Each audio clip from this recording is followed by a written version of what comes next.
Hello students, स्वागत है आपका अपने चैनल MGM कैरियर इंस्टीट्यूट में। तो स्टूडेंट्स, आज हम एक नया चैप्टर लेके आए हैं, मोल कॉन्सेप्ट। तो मोल कॉन्सेप्ट पढ़ने से पहले अगर आपने हमारे चैनल को सब्सक्राइब नहीं किया है तो जल्दी से सब्सक्राइब कर दें और हाँ, बेल आइकन को प्रेस करना ना भूलें ताकि आपको हमारे डेली लाइव लेक्चर्स का नोटिफिकेशन सबसे पहले मिले।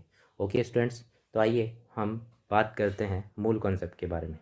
तो स्टूडेंट, मूल कॉन्सेप्ट पढ़ने से पहले मैं आपको बता दूं कि इस चैप्टर में ज़्यादातर जो कैलकुलेशन वाला पार्ट आता है वो आता है। ठीक है, तो पढ़ने से पहले हमें हमें कुछ एक यूनिट्स के बारे में पता होना चाहिए। तो फर्स्ट हमारा जो टॉपिक है मूल कॉन्सेप्ट का वो यही है, क्या है? Chemical arithmetic. अर्थमेटिक जो हम करेंगे कैलकुलेशंस इसमें, वो किस हिसाब से होगी। तो फर्स्ट इसका टॉपिक है, सब टॉपिक है unit conversion.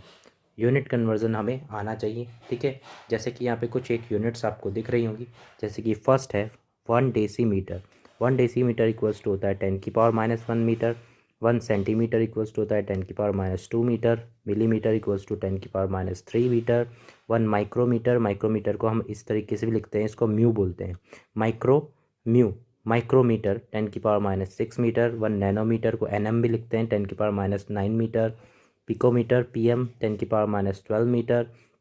And 1 femtometre 10⁻⁻15 metre, उसको फर्मी भी बोला जाता है। इसी तरीके से 1 decametre means 10⁻1 metre. Hectometre 10⁻⁻2 metre. 1 kilometre means 10⁻⁻3 metre. 1 megametre equals to 10⁻6 metre. Gigametre 10⁻9 metre. And 1 terametre equals to 10⁻12 metre. तो इस तरीके से कुछ एक यूनिट कन्वर्जन आएंगे हमारे पास, तो वो हम इन यूनिट से अलग अलग कन्वर्ट कर लेंगे। ठीक है, तो इसी के बेसिस पे कुछ एक क्वेश्चंस यहाँ पे लिखे हुए हैं एग्जांपल। जैसे कि 1 पिकोमीटर को मुझे नैनोमीटर में कन्वर्ट करना है, तो मैं क्या करता हूँ, दोनों को एक ही यूनिट में लेके आ जाता हूँ। तो इसके लिए मैं करूँगा, क्या करूँगा, 1 पिकोमीटर डिवाइड बाय 1 नैनोमीटर। अब दोनों को मैं अगर मीटर में लेके आऊँ तो दोनों सेम यूनिट में आ जाएगा। तो 1 picometre means 10⁻⁻12 metre and 1 nanometre means 10⁻⁻9 metre. इसको कैलकुलेट करेंगे तो ये आ जाएगा 10⁻3 और ये हो जाएगा नैनोमीटर में कन्वर्ट। मतलब 1 पिकोमीटर मीन्स 10⁻³ नैनोमीटर होता है। ठीक है, इसी तरीके से दूसरा क्वेश्चन यहाँ पे दे रखा है example, 1 micrometre equals to kilometre में कितना होगा। तो यूनिट कन्वर्जन करने के लिए क्या करो, 1 micrometre divide by kilometre. Micrometre means 10⁻⁻6 metre and kilometre means 10⁻³ metre. तो ये हो जाएगा 10⁻⁻9 किलोमीटर। ठीक है, 10⁻⁻9 किलोमीटर, मतलब 1 माइक्रोमीटर में 10⁻⁻9 किलोमीटर होते हैं। ठीक है, समझ में आया स्टूडेंट्स। नेक्स्ट है 5 mm। 5 mm को मैं नैनोमीटर में कन्वर्ट करवाऊँ तो कैसे होगा, 5 mm divide by nanometre. mm means what, 10⁻³ then 5 into 10⁻³ divide by nanometre 10⁻⁹मीटर। इसको सॉल्व करेंगे तो ये आ जाएगा 5 इंटू 10⁻6 नैनोमीटर। मतलब 5 mm में 5 इंटू 10⁻6 नैनोमीटर होते हैं। ठीक है, ओके स्टूडेंट्स, नेक्स्ट हम आते हैं कुछ एक और इन्फॉर्मेशंस मैं आपको दे देता हूँ। क्या है, 1 मेट्रिक टन। 1 मेट्रिक टन जो होता है इक्वल टू होता है 10⁻³ किलोग्राम की। 1 मेट्रिक टन को 1 मीटर क्यूब टन भी बोल सकते हैं और इसको 1 टन डायरेक्ट भी ऐसे बोला जा सकता है। और सबको पता है स्टूडेंट्स, किलोग्राम जो है 10⁻³ ग्राम के बराबर होता है और 1 EMU जो है 1.6 इंटू 10⁻24 ग्राम के बराबर होता है। हाँ, और नेक्स्ट है एग्जांपल, 1 EMU को मुझे टन में कन्वर्ट करना है। 1 EMU को किस में कन्वर्ट करना है, टन में। तो वही क्या करेंगे, डिवाइड कर देंगे। तो 1 EMU अपॉन टन। ठीक है, 1 EMU और टन को सेम यूनिट में लेके आ जाएं तो EMU को किलोग्राम में कन्वर्ट कर देता हूँ। तो 1.6 इंटू 10⁻⁻24 ग्राम। और इसको किलोग्राम में अगर मुझे कन्वर्ट करना है तो किससे मल्टीप्लाई कर दूँ, और 10⁻³ से, तो ये किलोग्राम में हो जाएगा। ठीक है, इसको यहाँ से हटा देते हैं। आप यहाँ पे लिख देता हूँ मैं डायरेक्ट किलोग्राम। और एक टन में कितने किलोग्राम होते हैं, 10⁻³ किलोग्राम। तो यहाँ से किलोग्राम किलोग्राम कन्वर्ट हो गया। तो ये हो जाएगा, इसको सॉल्व करेंगे जब तो यह जाएगा 1.67 इंटू 10⁻30 टन। मीन्स 1 EMU में इतना टन होता है। बहुत ही कम वैल्यू है, 10⁻30 आ रहा है। ठीक है, नेक्स्ट हम आते हैं वॉल्यूम। वॉल्यूम की यूनिट्स क्या क्या हो सकती है और हम उसको कैसे कैसे लिख सकते हैं। तो हमें पता है 1 लीटर इक्वल्स टू 1000 ml होता है। 1000 ml को 1000 सेंटीमीटर क्यूब भी बोल सकते हैं, क्योंकि centimetre cube is also ml, और सेंटीमीटर क्यूब को कई जगह पे cc भी बोलते हैं, 1000 cc। ठीक है। नेक्स्ट है 1 litre equals to 1 decimetre cube, मतलब लीटर और decimetre cube same, and ml and centimetre cube same. ठीक है। इसके अलावा 1 litre equals to 10⁻³ metre cube, and 1 inch equals to 2.54 centimetre के बराबर ये होता है। ये सब एक इन्फॉर्मेशन मैं आपको दे रहा हूँ, ये इन सब का यूज़ किस में करना होता है अपने को, क्वेश्चंस में। नेक्स्ट है प्रेशर। प्रेशर के बारे में क्या है, 1 atm। atm means atmospheric pressure, ये प्रेशर का यूनिट है। ये 1 atm जो होता है 760 टॉर के बराबर होता है। ठीक है। टॉर भी प्रेशर का यूनिट है। इसके अलावा 760 ऑफ एच जी के बराबर होता है। इसके अलावा 76 सेंटीमीटर ऑफ एच जी के बराबर होता है, एंड 1.01325 इंटू 10⁵ पास्कल के बराबर, and same into newton metre cube. ठीक है, इसके बराबर होता है ये। ठीक है। नेक्स्ट जो हमारा सेकंड नंबर का टॉपिक है वो है matter and it's nature. Matter क्या होता है और उसका क्या क्या प्रकृति होती है, इसके बारे में हमें पढ़ना है सेकंड वाले टॉपिक में। तो मैटर क्या होता है, मैटर हर एक वो चीज़ होती है जिसमें मास होता है और जो जगह घेरता है। तो यहाँ पे डेफिनेशन वही लिखी हुई है कि जो मैटर है, matter is everything which has mass and occupied space. जिसके पास मास होता है और जो जगह घेरता है वो मैटर कहलाता है। ठीक है। जो मैटर का क्लासिफिकेशन है, मैटर कितने तरीके होते हैं उसको अलग अलग तरीके से क्लासिफाइड किया हुआ है। तो मैटर का जो क्लासिफिकेशन है वो 2 तरीके का होता है। ठीक है। Physical classification and chemical classification. जो फिजिकल क्लासिफिकेशन है, फिजिकली दिखे, फिजिकल क्लासिफिकेशन मतलब जो मैटर है वो हमें फिजिकली दिखना चाहिए। ठीक है।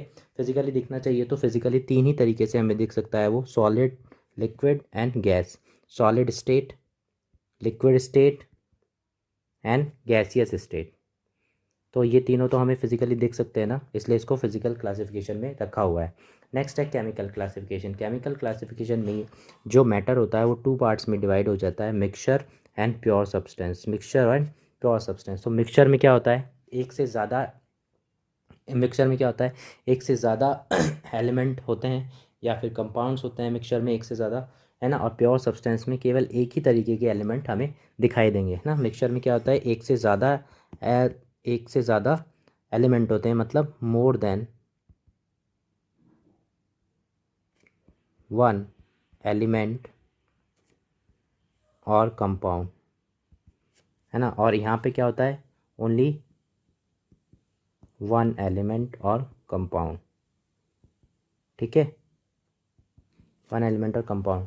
मिक्सचर जो आगे है, होमोजीनियस और हेट्रोजीनियस 2 पार्ट्स में डिवाइड हो जाता है, homogeneous mixture and heterogeneous mixture. तो होमोजीनियस मिक्सचर क्या कहलाता है, होमोजीनियस मिक्सचर वो मिक्सचर होते हैं जिनमें जो सब्सटेंस होते हैं उनका फेस एक ही होता है, उनके फेस को हम अलग अलग, मतलब उनको हम अलग अलग नहीं कर सकते हैं।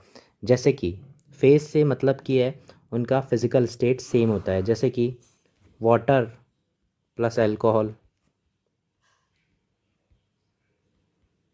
ठीक है। वाटर प्लस अल्कोहल और वाटर प्लस सुक्रोज या वाटर प्लस ग्लूकोज।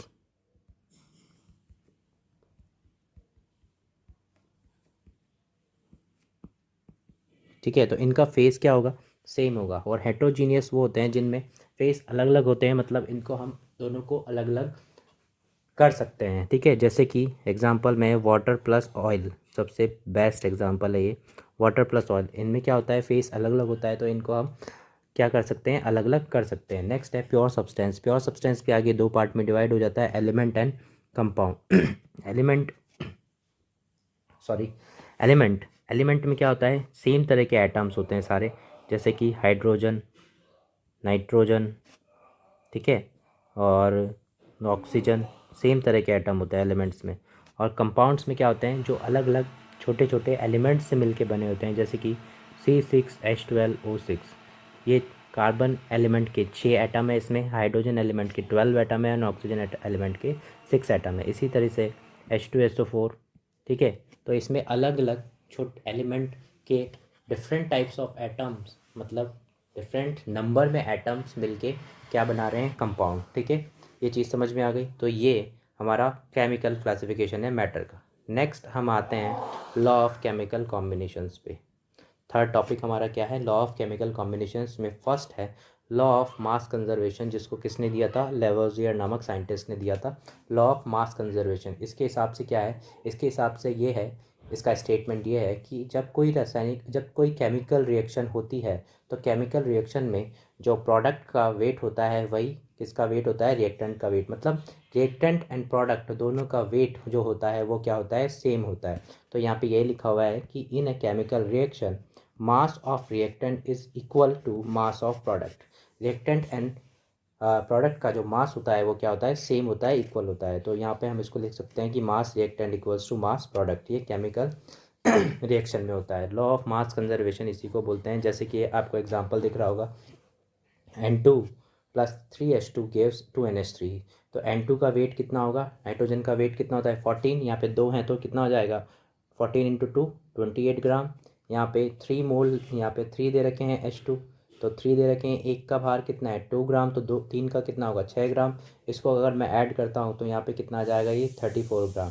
अब अगर ये लॉ ऑफ मास कंजर्वेशन को फॉलो कर रहा है तो जिसका जो प्रोडक्ट बन रहा है उसका मास भी 34 ग्राम आना चाहिए। तो देखो NH3 कितना बन रहा है, यहाँ पे 2 NH3 बन रहे हैं। एक NH3 का वेट होता है 17 ग्राम। कैसे होता है, नाइट्रोजन का होता है 7 और हाइड्रोजन का कितना 3, 7 नहीं सॉरी 14 और हाइड्रोजन का 3। तो ये कितना हो गया टोटल होके 17, और ये कितने बन रहे हैं 2, तो 2 इंटू 17 कितना हो जाएगा 34 ग्राम। तो आप देख रहे होंगे कि प्रोडक्ट साइड में और रिएक्टेंट साइड में जो भार आ रहा है, जो वेट आ रहा है, वो क्या आ रहा है, दोनों का सेम आ रहा है। ठीक है, इसी तरीके से एक एग्जांपल और दे रखा है, NaCl प्लस AgNO3 से AgCl प्लस NaNO3 बन रहा है। उसमें हमें NaCl का वेट दे रखा है, AgNO3 का वेट पूछा है, इसका वेट दे रखा है और इसका भी वेट हमें दे रखा है। तो यहाँ पे लॉ ऑफ मास कंजर्वेशन जब मैं लगाऊंगा तो जो प्रोडक्ट साइड में प्रोडक्ट होंगे उनका वेट का सम इक्वल्स टू क्या होगा, रिएक्टेंट के वेट का सम होगा। ठीक है, तो यहाँ 5.85 प्लस एक्स, इसको कुछ एक्स मान लेते हैं अपन, और यहाँ पे होगा 14.35 प्लस 8.5। तो इसको यहाँ से सॉल्व करेंगे तो एक्स की वैल्यू आ जाएगी कितनी 17 ग्राम। ये चीज़ समझ में आ गई आपको। अब लॉ ऑफ मास कंजर्वेशन पे हम एक क्वेश्चन करके देखते हैं कि इसमें समझना क्या है हमको। ठीक है तो देखिए स्टूडेंट्स, ये क्वेश्चन हमें दे रखा है। क्वेश्चन हमें क्या दे रखा है कि 6 ग्राम C2H6 जो है कंप्लीट कंबशन पे हमें 17.6 ग्राम CO2 देती है और 10.8 ग्राम H2 हमें मिलता है। तो हमें बताना है कि ये जो डेटा दे रखा है ये लॉ ऑफ मास कंजर्वेशन को फॉलो कर रहा है या नहीं कर रहा है, मतलब बता रहा है या नहीं बता रहा है। तो सबसे पहले तो यहाँ पे लिखा हुआ है कंबशन। कंबशन क्या होता है, कंबशन होता है C2H6 के कंबशन की रिएक्शन। तो कंबशन होता है ऑक्सीजन के साथ रिएक्शन। ठीक है, और C2H6 जो है ना, इसको हम बोलते हैं हाइड्रोकार्बन। क्या बोलते हैं हम इसको, हाइड्रोकार्बन। हाइड्रोकार्बन की जब ऑक्सीजन से रिएक्शन करवाते हैं तो वो हमेशा हमें CO2 और H2O एज अ प्रोडक्ट देता है। ठीक है, अब इसको हम बैलेंस करेंगे रिएक्शन को। देखो यहाँ पे कार्बन कितने हैं, यहाँ पे 2 हैं, तो इस साइड पे भी 2 होने चाहिए, तो यहाँ पे 2 में मल्टीप्लाई कर देता हूँ। हाइड्रोजन कितने हैं, इधर 6 हैं, तो इस साइड पे भी 6 होने चाहिए, 3 से मल्टीप्लाई कर देता हूँ। अब ऑक्सीजन को बैलेंस करना है, तो यहाँ पे ऑक्सीजन हो गए कितने 4 और यहाँ हो गए कितने 3, तो टोटल हो गए 4 + 3 7। तो इस साइड पे भी 7 ऑक्सीजन चाहिए मुझे, तो इसको मैं मल्टीप्लाई कर दूंगा 7/2 से, तो यहाँ पे 7 ऑक्सीजन हो गए। तो इस तरीके से ये रिएक्शन हो गई किसकी, कंबशन की रिएक्शन। अब हमें दे रखा है कि जब कंबशन होता है तो 17.6 ग्राम तो CO2 बनती है और 10.8 ग्राम H2O बनता है। तो लॉ ऑफ मास कंजर्वेशन क्या कहता है कि जो रिएक्टेंट साइड में जो रिएक्टेंट साइड का भार है, रिएक्टेंट का भार है, वही प्रोडक्ट का भार होना चाहिए। ठीक है, दोनों का भार बराबर होना चाहिए। तो यहाँ पे जो रिएक्टेंट है वो क्या है, हमारा C2H6 है। इसका भार हमें कितना दे रखा है, 6 ग्राम दे रखा है। और इसके अंदर एलिमेंट कौन कौन से, कार्बन और हाइड्रोजन। इसका मतलब कार्बन और हाइड्रोजन के जो वेट का सम है वो कितना आना चाहिए, 6 ग्राम आना चाहिए। तो जो प्रोडक्ट साइड में कार्बन और हाइड्रोजन बन रहे हैं उनके वेट का सम भी कितना आना चाहिए, 6 ग्राम में आना चाहिए। तो इसको कैलकुलेट करके हम देखते हैं। जैसे कि पहले मैं CO2 के लिए करता हूँ। ठीक है, CO2 के लिए ठीक है, तो CO2 का वेट कितना होता है 44 ग्राम, सबको पता है। तो 44 ग्राम CO2 जो है उसमें मास, कार्बन का मास कितना होगा 12 ग्राम, एक ही कार्बन है इसमें। तो हमारे पास कितना CO2 है 17.6 ग्राम। तो 17.6 ग्राम CO2 में कार्बन का मास कितना होगा कार्बन का मास होगा 12 डिवाइड बाय 44 इंटू 17.6 ग्राम। तो कार्बन का मास यहाँ से कैलकुलेट होके आएगा 4.8 ग्राम। ठीक है, समझ में आया इतना। नेक्स्ट हम करते हैं H2O के लिए। ओके स्टूडेंट्स, नेक्स्ट हम किसके लिए करते हैं, H2O के लिए। तो H2O का वेट कितना होता है, 18 ग्राम। तो 18 ग्राम H2O में हाइड्रोजन का जो मास है वो कितना है, 2 ग्राम है। 2 ग्राम है ना, 2 हाइड्रोजन है वहाँ पे, 2 ग्राम है। तो हमारे पास कितना है, 10.8 ग्राम H2 है। तो 10.8 ग्राम H2O में हाइड्रोजन का मास कितना होगा, 2 डिवाइड बाई 18 इंटू 10.8 ग्राम। इसको जब हम सॉल्व करेंगे तो ये आ जाएगा 1.2। तो अब देखो स्टूडेंट्स, जो प्रोडक्ट साइड में कार्बन और हाइड्रोजन का भार आ रहा है वो कितना आ रहा है, 4.8 एंड 1.2। तो प्रोडक्ट साइड में कार्बन प्लस हाइड्रोजन करें अगर हम, तो कार्बन प्लस हाइड्रोजन का वेट कितना होगा, 4.8 प्लस 1.2। इसको सॉल्व करेंगे तो ये कितना आ जाएगा, 6 ग्राम। और जो हमें हाइड्रोकार्बन दे रखा है उसका वेट भी कितना है, 6 ग्राम। तो प्रोडक्ट और रिएक्टेंट साइड दोनों में जो वेट है वो सेम है। तो इस तरीके से ये लॉ ऑफ मास कंजर्वेशन को फॉलो कर रहा है, लॉ ऑफ मास कंजर्वेशन को फॉलो कर रहा है। ठीक है, ये वाला क्वेश्चन समझ में आ गया। नेक्स्ट एक नोट पॉइंट लिखा हुआ है कि जो लॉ ऑफ मास कंजर्वेशन है उसे हम न्यूक्लियर रिएक्शंस पे नहीं लगा सकते हैं, क्योंकि न्यूक्लियर रिएक्शंस पे जो रिएक्टेंट का मास होता है और प्रोडक्ट के मास से ज़्यादा आता है। ठीक है, बराबर नहीं होता है वो। नेक्स्ट सेकेंड लॉ है जो है वो है लॉ ऑफ डेफिनेट प्रोपोर्शन। इसको हमें किसने दिया था, इसको हमें दिया था प्राउस्ट नाम के साइंटिस्ट ने। इसमें क्या होता है कि अगर कोई कंपाउंड है और उस कंपाउंड में कोई एलिमेंट है तो उन एलिमेंट के जो वेट का जो रेशियो होता है वो हमेशा एक कांस्टेंट नंबर होता है, और वो हमेशा क्या रहता है, कांस्टेंट रहता है। जैसे कि CO2 है ना, CO2 में कार्बन और ऑक्सीजन के वेट का रेशियो कितना आएगा, 3:8। तो ये CO2 में 3:8 ही रहेगा, चाहे CO2 किसी भी सोर्स से बन रहा हो, ये इस बात पे डिपेंड नहीं करता है। तो लॉ ऑफ डेफिनेट प्रोपोर्शन का स्टेटमेंट यही है कि in a compound mass ratio of element is always constant and mass ratio does not depend on nature of source of compound. मतलब इस कंपाउंड के सोर्स का क्या नेचर है, कहाँ से बन रहा है। तो देखिए स्टूडेंट, जैसे कि मैं CO2 लिया था, तो CO2 देखो 3 अभी अलग अलग रिएक्शन से बन रहा है, लेकिन CO2 के अंदर कार्बन एंड ऑक्सीजन के वेट का जो रेशियो है वो हर एक रिएक्शन में कितना आएगा, 3:8। मतलब ये कांस्टेंट है, ये कांस्टेंट रहता है, हमेशा कांस्टेंट रहेगा। तो यही हमारा लॉ ऑफ डेफिनेट प्रोपोर्शन है। इसके ऊपर एक क्वेश्चन हम देख लेते हैं यहाँ पे कि एक एक्सपेरिमेंट 1 है जिसमें 2.16 ग्राम कॉपर जो है ऑक्सीजन के साथ कंबाइन होके 2.7 ग्राम कॉपर ऑक्साइड बना रहा है, और एक्सपेरिमेंट 2 में 0.92 ग्राम कॉपर ऑक्सीजन के साथ कंबाइन होके 1.5 ग्राम कॉपर ऑक्साइड बना रहा है। तो हमें ये बताना है कि ये जो डेटा है ये लॉ ऑफ डेफिनेट प्रोपोर्शन को फुलफिल कर रहा है या नहीं कर रहा है। तो इसको करने के लिए हम इस क्वेश्चन को करते हैं। एक्सपेरिमेंट 1 में क्या था, कॉपर ऑक्साइड दे रखा है। कॉपर ऑक्साइड का जो टोटल वेट है वो कितना दे रखा है, 2.7 ग्राम। उसमें से कॉपर कितना दे रखा है हमें, 2.16 ग्राम, है ना। तो ये ऑक्सीजन कितना हो गया यहाँ से, 2.7 माइनस 2.16 ग्राम, तो ये हो जाएगा यहाँ पे 0.54 ग्राम। ठीक है, इसी तरीके से स्टूडेंट्स एक्सपेरिमेंट टू में भी कॉपर ऑक्साइड ही बन रहा है, CuO, और उसका भार कितना दे रखा है हमें, 1.15 ग्राम। इसमें से कॉपर कितना दे रखा है हमें, 0.92 ग्राम, और ये ऑक्सीजन जो है ये हो जाएगा 1.15 माइनस 0.92। इसको सॉल्व करेंगे तो ये आ जाएगा 0.23। ठीक है अब कॉपर और ऑक्सीजन के वेट का रेशियो लेते हैं, copper divide by oxygen. Copper कितना है, 2.16 डिवाइड बाय 0.54। इसको सॉल्व करेंगे तो ये रेशियो आएगा 4:1। ठीक है, यही रेशियो उधर भी आना चाहिए, तो ये लॉ ऑफ डेफिनेट प्रोपोर्शनल को फॉलो करेगा। तो यहाँ पे कॉपर अपॉन ऑक्सीजन, कॉपर कितना है 0.92 और ऑक्सीजन कितना है 0.23। इसको जब हम सॉल्व करेंगे तो स्टूडेंट्स ये भी लगभग कितना आएगा, 4:1। तो यहाँ पे दोनों रेशियो क्या आ रहा है, सेम आ रहा है, 4:1 आ रहा है, सेम। तो ये लॉ ऑफ डेफिनेट प्रोपोर्शन को फॉलो कर रहा है ये डेटा। ठीक है, नेक्स्ट है law of multiple proportion. Third one is law of multiple proportion. इसको हमें किसने दिया था? डाल्टन ने दिया था। इसको हमें किसने दिया था?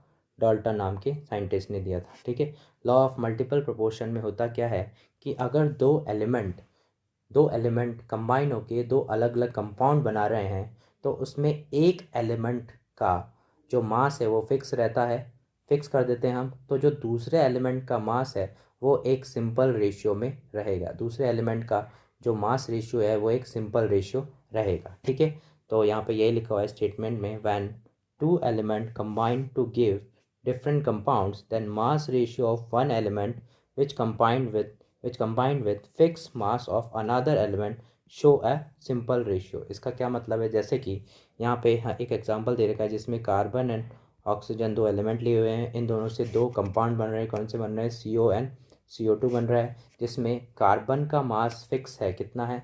12 एंड 12, ये फिक्स है। तो जो दूसरा एलिमेंट बचा ऑक्सीजन, उसके जो मास का रेशियो होगा वो एक सिंपल रेशियो होगा। ये हमें कौन बताता है? Law of multiple proportion.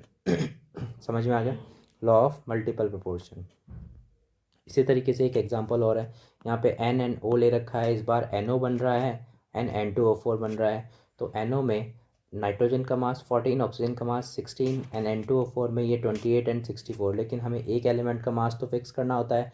तो हम क्या करते हैं? इस N2O4 को 1/2 से मल्टीप्लाई कर देते हैं, मतलब इसके मास को 1/2 से मल्टीप्लाई कर देते हैं। तो ये बन गया 14 और ये पूरा कंपाउंड का मास मल्टीप्लाई होगा तो ऑक्सीजन का हो जाएगा 32। अब यहाँ पे ये वाला 14 और ये वाला 14 क्या हो गया? फिक्स हो गया। फिक्स हो गया है ना? फिक्स हो गया। और दूसरा जो एलिमेंट है ऑक्सीजन, उसका जो मास रेशियो है वो कितना आ रहा है? 1:2, मतलब ये एक सिंपल रेशियो आ रहा है। तो ये लॉ ऑफ डेफिनेट प्रोपोर्शन को फुलफिल कर रहा है। समझ में आ गया स्टूडेंट्स? इसके बेसिस पर एक क्वेश्चन दिया हुआ है, वो हम कर लेते हैं ताकि हमें ये क्वेश्चन, हमें ये जो चैप्टर है, हमें ये जो लॉ है ये अच्छे से समझ में आ जाए। तो यहाँ पे क्वेश्चन है कि एक मेटल जो है दो ऑक्साइड बना रहा है। कौन कौन से ऑक्साइड? MO एंड MO2 बना रहा है, जिसमें कि 14.67% एंड 63.5% मेटल है रेस्पेक्टिवली। मतलब MO में 14.67% M है और MO2 में 63.5% M है। ठीक है। तो हमें बताना है कि ये लॉ ऑफ मल्टीपल प्रोपोर्शन है या नहीं है। तो इस क्वेश्चन को करने के लिए हम क्या करते हैं? इधर ऑक्साइड लिख लेते हैं, ऑक्साइड कौन और इधर लिख लेते हैं एलिमेंट MnO। ऑक्साइड कौन सा बन रहा है हमारे पास? MO में M जो है 46.67% है, तो 46.67 ग्राम होगी। और ऑक्सीजन कितना होगा? 100 माइनस 46.67। इसको सॉल्व करेंगे तो ये आ जाएगा 53.33। ठीक है। इसी तरीके से MO2 में MO2 में ये कितना है? 63.5 है। तो ये बचा हुआ कितना रहेगा? 100 माइनस 63.5, 100 माइनस 63.5, तो ये हो जाएगा 36.5। ठीक है। अब हमें एक एलिमेंट का मास क्या करना होता है? फिक्स करना होता है। तो क्या करो? फिक्स करने के लिए इसको तो 46.67 से मल्टीप्लाई कर दो, डिवाइड कर दो सॉरी, और इसको भी 46.67 से डिवाइड कर दो, और यहाँ पे इसको 63.5 से डिवाइड कर दो, और इसको भी 63.5 से डिवाइड कर दो। तो देखो स्टूडेंट्स, यहाँ पे आ गया 1, यहाँ पे आ गया 1। अब ये दोनों चीज़ें तो फिक्स हो गई ना? फिक्स हो गया, ये फिक्स हो गया। तो बाकी जो ऑक्सीजन का रेशियो रहेगा, ऑक्सीजन का रेशियो किसका? ऑक्सीजन के मास का रेशियो। ऑक्सीजन के मास का रेशियो कितना रहेगा? 53.33 डिवाइड बाय 46.67। इसको डिवाइड करूँ अगर मैं 36.5 डिवाइड बाय 63.5, तो ये रेशियो आएगा लगभग 2:1। मतलब ये एक सिंपल रेशियो है। तो ये data law of multiple proportion को फुलफिल कर रहा है या उसको फॉलो कर रहा है। समझ में आ गया? इसी तरीके से स्टूडेंट एक क्वेश्चन और दे रखा है यहाँ पे, जैसे कि H2O, H2O2 एंड H2O जो है 10% and 20% respectively hydrogen by mass रखते हैं। और हमें ये बताना है कि ये data multiple proportion, law of multiple proportion को फुलफिल कर रहा है या नहीं कर रहा है। ठीक है। तो H2O2, ठीक है, H2O2 एंड H2O। तो यहाँ पे मैं लेता हूँ हाइड्रोजन और इधर लेता हूँ ऑक्सीजन। तो हाइड्रोजन H2O2 में हाइड्रोजन कितना है? हाइड्रोजन है 10%, मतलब 10 ग्राम, और बाकी का बचा ऑक्सीजन होगा 90 ग्राम। और H2O में हाइड्रोजन है 20 और बाकी का बचा होगा ये 80। तो अब हमें एक चीज़ को फिक्स करना है। तो मैं हाइड्रोजन को फिक्स कर देता हूँ। तो क्या करूँ? मैं इस H2O को मल्टीप्लाई कर देता हूँ किससे? 1/2 से। इसको मल्टीप्लाई कर देता हूँ मल्टीप्लाई बाय 1/2, 1/2 से मल्टीप्लाई करूँगा तो ये कितना बन जाएगा 10 और ये कितना बन जाएगा 40। अब ये वाला मास और ये वाला मास क्या हो गया, फिक्स हो गया। फिक्स हो गया तो जो दूसरा एलिमेंट बचा ऑक्सीजन, उसके मास का जो रेशियो आएगा वो कितना आएगा 90/40, मतलब कि 9:4। ये एक सिंपल रेशियो है। इसका मतलब ये data law of multiple proportion को फॉलो कर रहा है या फुलफिल कर रहा है। समझ में आ गया। नेक्स्ट है law of reciprocal proportion. Law of reciprocal proportion को हमने रिचर्ड नामक साइंटिस्ट ने दिया। इसमें क्या होता है, मैं इसको एग्जांपल से बताता हूँ, बस स्टेटमेंट फिर बाद में पढ़ दूंगा। देखो 3 एलिमेंट हैं तीन एलिमेंट से हमें कंपाउंड बनाना है। तो सी और एच से क्या बनेगा, CH4 बनेगा।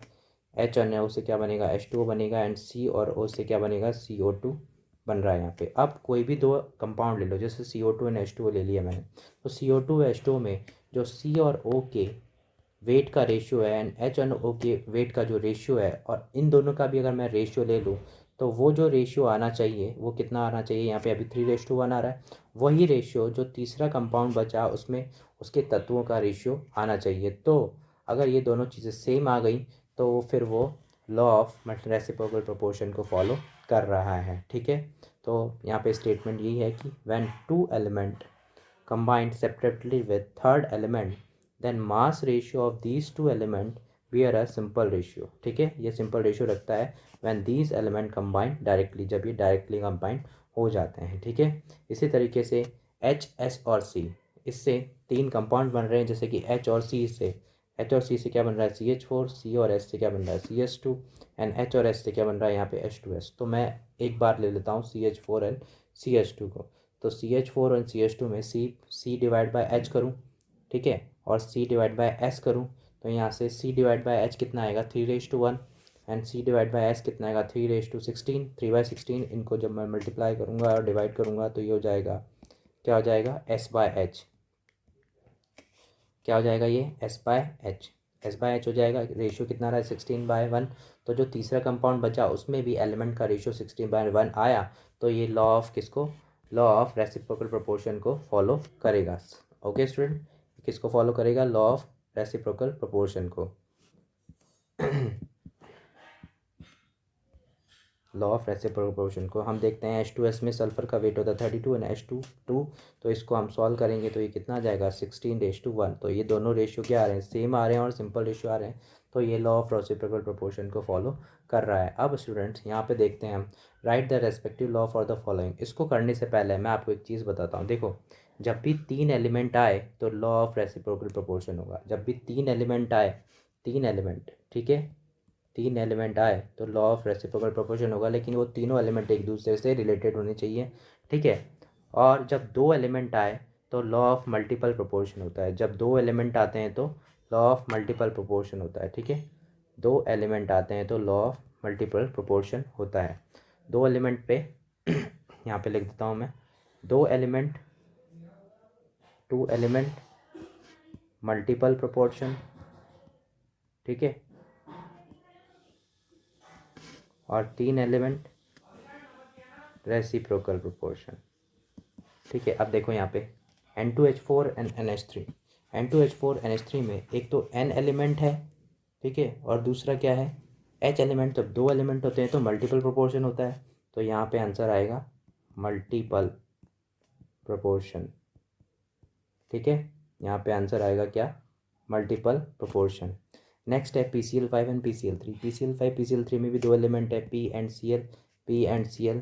तो जब 2 एलिमेंट होते हैं तो कौन सा होता है, मल्टीपल प्रोपोर्शन। तीसरा है NH3 HCl एंड N2H4। इसमें N है, H है, Cl है, लेकिन यहाँ पे NH है, यहाँ पे भी NH है। इसमें दूसरा कोई कंपाउंड होना चाहिए, मतलब N और Cl होना चाहिए, तब ये क्या लॉ ऑफ रेसिप्रोकल प्रोपोर्शन को फॉलो करेगा। तो अभी ये कोई सा भी लॉ नहीं है, तो यहाँ पे आएगा नो रेसिप्रोकल। ठीक है, कोई भी लॉ ये नहीं काम करेगा। इसी तरीके से दूसरा एक एग्जांपल दे रखा है NH3 HCl एंड NCl3। तो NH HCl एंड NCl, ठीक है, तो यहाँ पे 3 एलिमेंट है तो ये रेसिप्रोकल प्रोपोर्शन को फॉलो कर रहा है। ठीक है, चौथा, पांचवा, Na दे रखा है, Cl दे रखा है, Br दे रखा है, I दे रखा है। 4 एलिमेंट है जो तो कोई लॉ ही नहीं है। तो कोई लॉ यहाँ पे फॉलो नहीं होगा। नेक्स्ट है कोई लॉ यहाँ पे क्या होगा, फॉलो नहीं होगा। ओके स्टूडेंट्स, कोई भी लॉ यहाँ पे फॉलो नहीं होगा। जैसे कि नेक्स्ट में दे रखा है H2Cl टू 2HCl, तो यहाँ पे देखो 0.2 ग्राम, 7.1 ग्राम और इधर 7.3 ग्राम दे रखा है। तो हमें पता चल रहा है कि 7.1 में 0.2 को मैं ऐड कर दूंगा तो ये 7.3 आ जाएगा, और इस साइड भी 7.3 है। तो प्रोडक्ट साइड में और रिएक्टेंट साइड में मास क्या है, बराबर है। तो ये कौन सा जो लॉ फॉलो करेगा, law of mass conservation, law of mass conservation, उसको ये फॉलो करेगा। Okay students, law of mass conservation ये फॉलो करेगा। नेक्स्ट है H2n H2 अभी अभी हमने देखा था मल्टीपल प्रोपोर्शन, इसको फॉलो करेगा multiple proportion. Okay students, I hope आपको आज कंबाइंड लॉ, लॉ ऑफ ये जो सारे लॉज हैं आपको समझ में आ गए होंगे। तो स्टूडेंट्स अगले क्लास में हम इस चैप्टर को आगे प्रोसीड करेंगे। Okay students, thank you.